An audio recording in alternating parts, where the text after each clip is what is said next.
I hear the ancestors calling. Do you know who you are or where you come from? Ah, yeah, yeah, mama. They're saying know your roots. Know your roots. Know your roots. Yeah, yeah, ah, yeah, yeah, mama. Welcome to the show, I'm Etiang. Now you may look at huts and think they are the same, but designs differ according to tribe. Now today we are looking at the way the Baganda constructed their huts, or busisira, that they call home, the types of grass they used, among others, all for you to learn. Keep watching. Know your roots, yeah.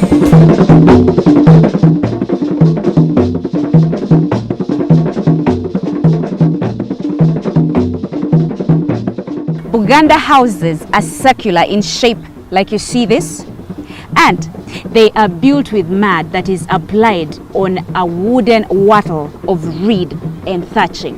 Thick woven rings run around the entire roof, and a straight pole is put in the middle of the house to support the heavy roof. African architecture uses a wide range of materials like grass for thatching, sticks of wood, mud bricks, and rammed earth, stone, depending on the region. But for Baganda in particular, the unique thing about constructing the hut of Baganda is that it does not require digging of a foundation as long as the pole has been placed firmly. This is because its construction starts from the top downwards.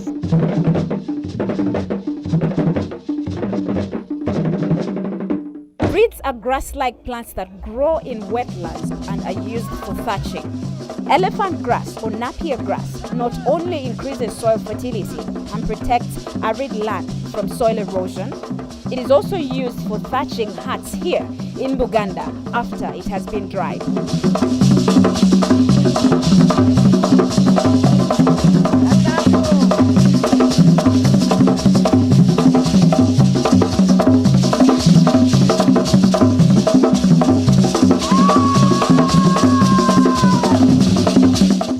The grass thatching runs to the floor, therefore, it also acts as the wall of the house.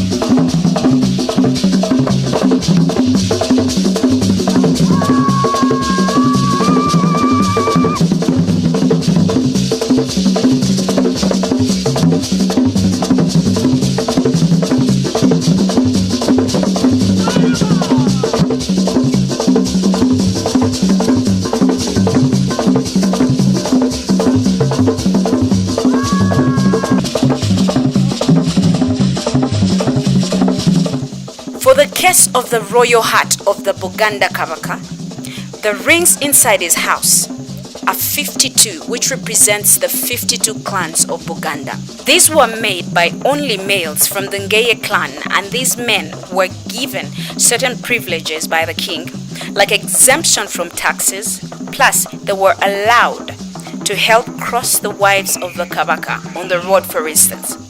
These were privileges because for a commoner called Omokopi to even look at the wife of the Kabaka or stay close resulted to punishment by beating.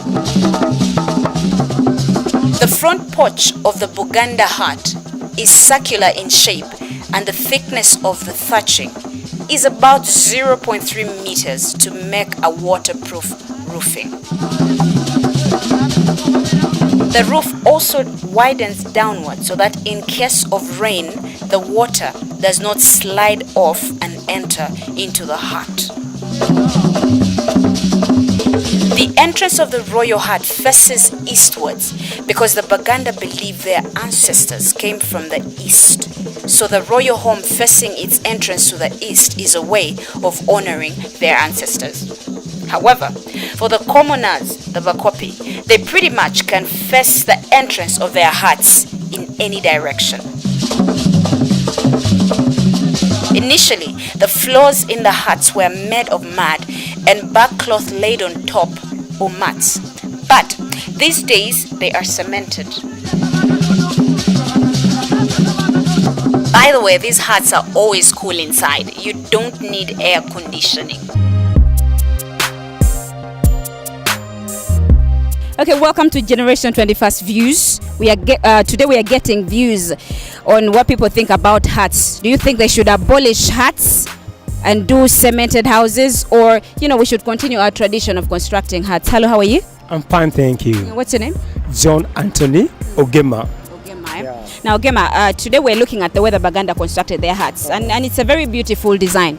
But people of late, when they talk about construction, they're talking about cemented houses, or skyscrapers. Do you think that the tradition should be continued of constructing huts, or it should be dropped? I think that a wise man said, people without a culture are easily persuaded. So even if we are advancing and we are going toward the West, but we should maintain our culture, and that our culture should always be there, and it should be a way of a tourist attraction. So even if you are embracing the cemented and you are going West, we should not waste our culture. So that very traditional house, they should be encouraged, and there always must be a way balance and a way forward that we have a balancing. So even if you are going West, we should not forget our traditional and our culture. It's cool. Yeah. I like him. So you're saying, in case you constructed a house, a cemented house and all that, you still have a section on the side where you have a hut, eh?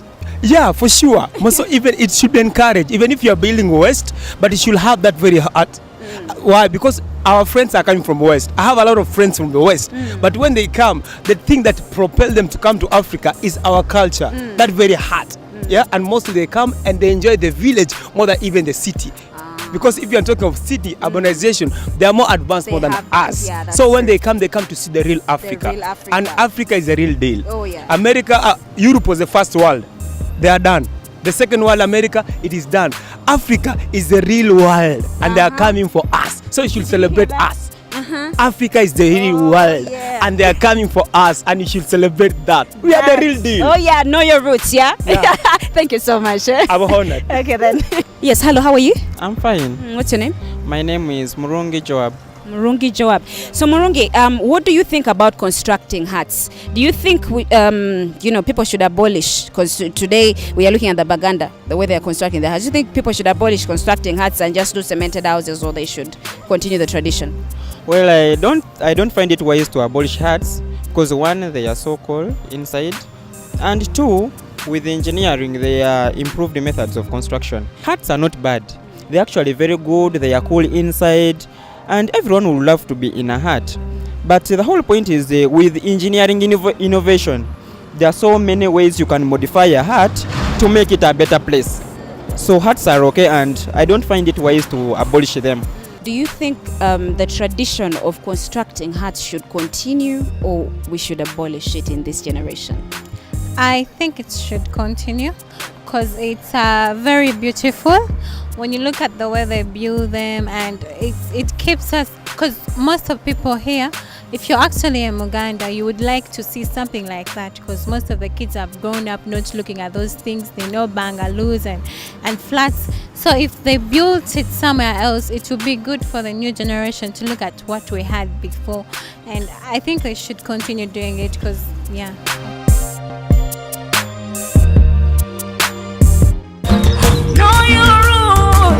Know your roots, yeah,